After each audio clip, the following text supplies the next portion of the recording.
चलिए दोस्तों, मान लीजिए एक क्लासरूम है, उसमें कुछ लड़के बैठे हैं और कुछ लड़कियां बैठी हैं। अब मान लीजिए मैं आपसे पूछूं टोटल नंबर ऑफ़ स्टूडेंट्स बताइए, तो आप मुझे ये बताइए कि क्या टोटल नंबर ऑफ़ स्टूडेंट्स कभी फ्रैक्शन में या पॉइंट्स में आ सकते हैं क्या? कहने का मतलब अगर लड़के काउंट करें तो लड़के या तो 0 हो सकते हैं या 1 2 3 4 5 6 ऐसे ही हो सकता है, या लड़कियों को काउंट करें तो लड़कियां या तो 0 हो सकती है या 1 2 3 4 5 इस टाइप से उसके नंबर हो सकते हैं। क्या इनके नंबर कभी पॉइंट्स में आ सकते हैं? पॉइंट्स में आने का मतलब कब होगा कि भाई आधा लड़का है या आधा लड़की है, ऐसा तो कभी कोई चीज़ होती नहीं है। या तो लड़का होगा तो वो एक पूरा ही होगा या होगा ही नहीं, 0 होगा, और लड़की भी अगर होगी तो या तो वो पूरी होगी या फिर होगी ही नहीं। कहने का मतलब जब भी आप टोटल नंबर ऑफ स्टूडेंट निकालोगे तो वो हमेशा होल नंबर आएगा, पॉइंट्स में या फ्रैक्शन में कभी भी नहीं आ सकता। क्या कभी ऐसा आ सकता है कि टोटल नंबर ऑफ स्टूडेंट 7.5 है? ऐसा कभी हो सकता है कि भाई 5 तो लड़कियां हैं और 2.5 क्या है, लड़के हैं, तो दोनों को ऐड करोगे तो 7.5 आएगा? ऐसा कभी हो ही नहीं सकता। लड़के या तो पूरे होंगे या होंगे ही नहीं, लड़कियां भी या तो एक पूरी होगी या होगी ही नहीं।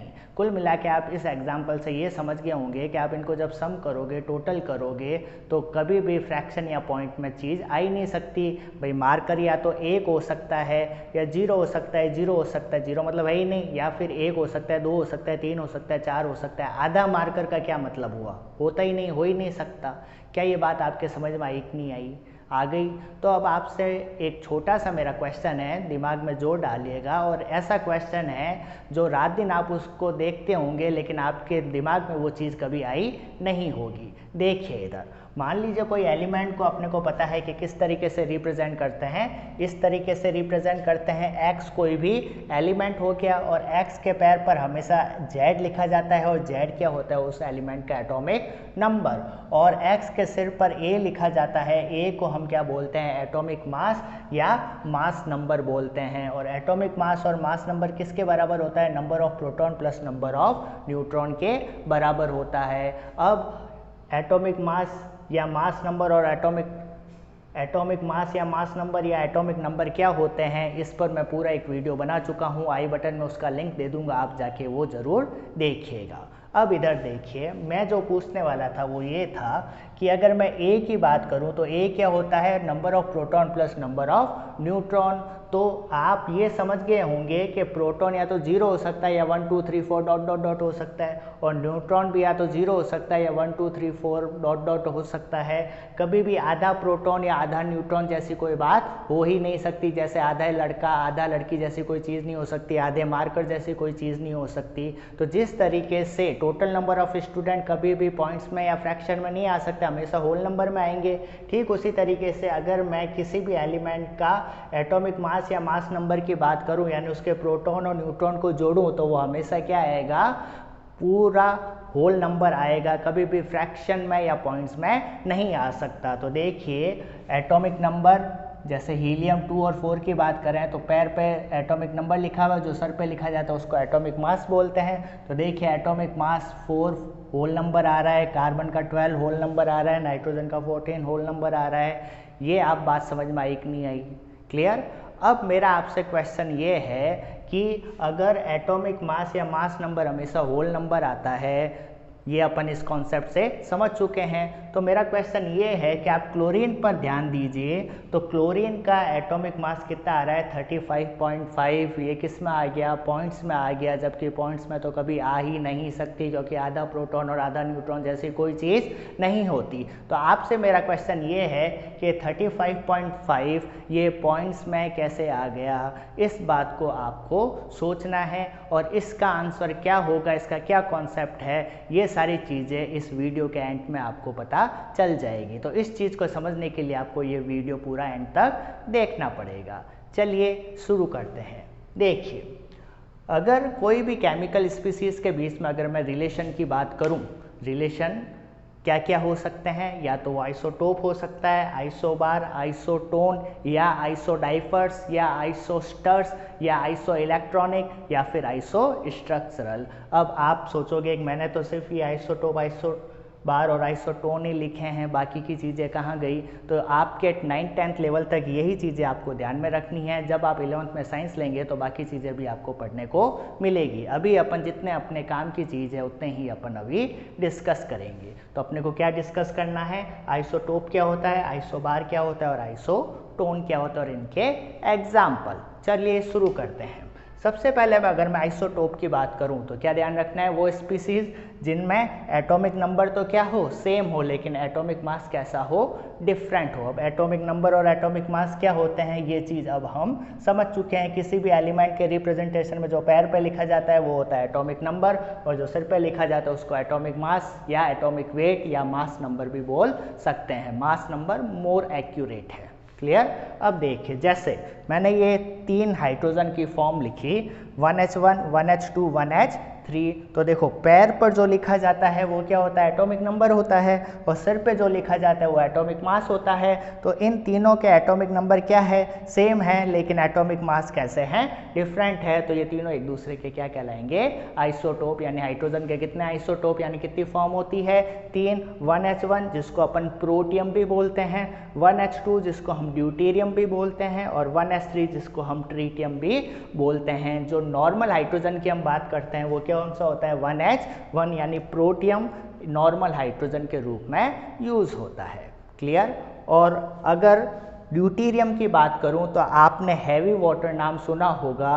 वाटर क्या होता है, H2O। तो अगर उस H की जगह मैं क्या ले लूँ, वहाँ पे H कौन सा होता है, प्रोटियम होता है। उस प्रोटियम की जगह मैं क्या ले लूँ, 1H2 यानी ड्यूटेरियम ले लूँ, तो H2O किस में कन्वर्ट हो जाएगा, D2O में। इस D2O को ही क्या बोलते हैं, हैवी वाटर। क्यों, क्योंकि ये नॉर्मल हाइड्रोजन की तुलना में हैवी हुआ ना। इसका एटॉमिक मास तो 1 है, लेकिन इसका एटॉमिक मास कितना होगा, 2 हुआ। तो नॉर्मल वाटर की तुलना में क्या होगा, ये हैवी होगा, तो नाम पड़ गया हैवी वाटर। ये हैवी वाटर यानी D2O न्यूक्लियर रिएक्टर में मॉडरेटर के रूप में यूज होता है।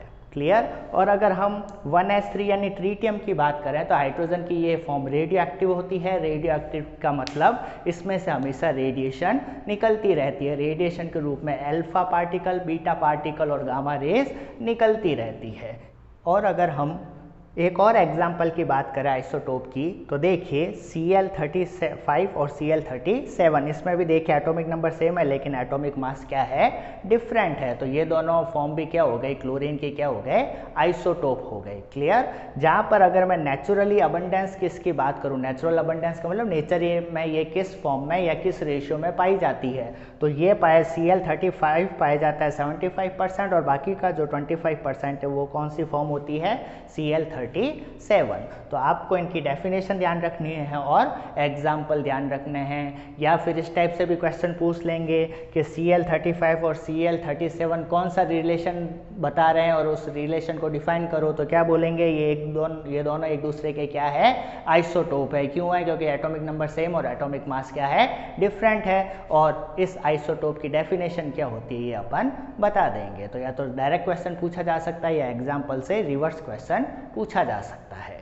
अब अगर हम बात करें आइसोबार की तो आइसोटोप का उल्टा कर दो। आइसोटोप क्या होता है, atomic number same, atomic mass different. Isobar में क्या हो जाएगा, एटॉमिक नंबर तो डिफरेंट होंगे लेकिन एटॉमिक मास या मास नंबर क्या होंगे, सेम। फॉर एग्जाम्पल आर्गन और कैल्शियम, एटॉमिक नंबर क्या है, नीचे देखिए 18 और 20 दोनों डिफरेंट है लेकिन एटॉमिक मास क्या है, सेम है। तो ये किसके एग्जाम्पल हो गए, आइसोबार के। और थर्ड एग्जाम्पल या थर्ड अगर हम रिलेशन की बात करें तो थर्ड कौन सा है, आइसोटोन। आइसोटोन में क्या होगा, उन दोनों स्पीसीज में नंबर ऑफ न्यूट्रॉन्स क्या होंगे, सेम होंगे। दोनों स्पीसीज के नंबर ऑफ न्यूट्रॉन अपन निकाल लेंगे और अगर वो दोनों नंबर ऑफ न्यूट्रॉन अगर सेम आ रहे हैं तो हम क्या बोलेंगे, वो एक दूसरे के क्या है, आइसोटोन है। अब नंबर ऑफ न्यूट्रॉन कैसे निकलते हैं, नंबर ऑफ प्रोटॉन कैसे निकलते हैं, नंबर ऑफ इलेक्ट्रॉन कैसे निकलते हैं, ये भी मैं वीडियो में बना चुका हूँ। आई बटन पे उसका लिंक दे दूंगा, वो आप जरूर अच्छे से जाकर देखिए। क्लियर। तो इस टाइप से तीनों रिलेशन हम समझ चुके हैं, उनकी डेफिनेशन और उनका एग्जाम्पल हम देख चुके हैं। अब सवाल उठता है आइसोटोन के एग्जाम्पल का, ये आपको मुझे सोचकर कमेंट बॉक्स में कमेंट कर कर बताना है। क्लियर। अब देखिए, अब अपन ने जो क्वेश्चन पूछा था, मैंने क्वेश्चन पूछा था कि Cl का एटॉमिक मास पॉइंट्स में कैसे आया, 35.5 कैसे आया, जबकि एटॉमिक मास कभी भी फ्रैक्शन में या पॉइंट्स में नहीं हो सकता। तो दोस्तों इसका आंसर ये है कि नेचर में Cl की दो फॉर्म पाई जाती है, Cl35 और Cl37। अगर Cl35 के हिसाब से अगर मैं एटॉमिक मास लूँगा Cl का तो कितना लूँगा, 35 लूँगा, और अगर Cl37 के हिसाब से अगर मैं इसका एटॉमिक मास देखूँगा तो कितना लूँगा, 37 लूँगा। अब मेरे मन में कन्फ्यूज़न क्या हो जाएगा कि इसके हिसाब से 35 लूँ या इसके हिसाब से 37 लूँ। तो इस कन्फ्यूज़न को दूर करने के लिए आपको पता है जब भी कोई चीज़ एक से ज़्यादा होती है तो अपन उसका एवरेज लेते हैं। ठीक उसी तरीके से यहाँ पे Cl35 और Cl37, 35 और 37 का एटॉमिक मास का जब हम एवरेज लेंगे तो वो एवरेज कितना आता है, 35.5। इसलिए अपन क्लोरीन का एवरेज एटॉमिक मास कितना लेते हैं, 35.5। तो आपसे कोई क्वेश्चन पूछे कि Cl का एटॉमिक मास पॉइंट्स में कैसा आया तो आपको क्या बोलना है कि क्लोरीन नेचर में दो फॉर्म में पाए जाते हैं, यानी क्लोरीन के दो आइसोटोप होते हैं, Cl35 और Cl37। इन दोनों का जब हम एवरेज एटॉमिक मास निकालते हैं तो वो कितना आता है, 35.5। तो 35.5 क्लोरीन का क्या है, एवरेज एटॉमिक मास।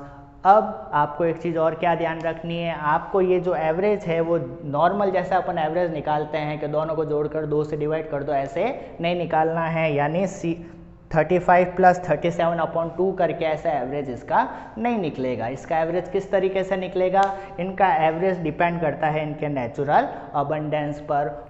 दोस्तों आप सभी को पता होगा कि क्लोरीन का एटॉमिक मास और वो भी एवरेज एटॉमिक मास 35.5 होता है, ये आप सभी को पता होगा, क्लियर। लेकिन आपके मन में हमेशा ये डाउट या ये सवाल उठता होगा कि 35.5 आया कैसे, किस तरीके से अपन ने क्लोरीन का एवरेज एटॉमिक मास निकाला। तो यही चीज़ अब मैं डिस्कस करने वाला हूँ, पूरा ध्यान से आप देखिएगा।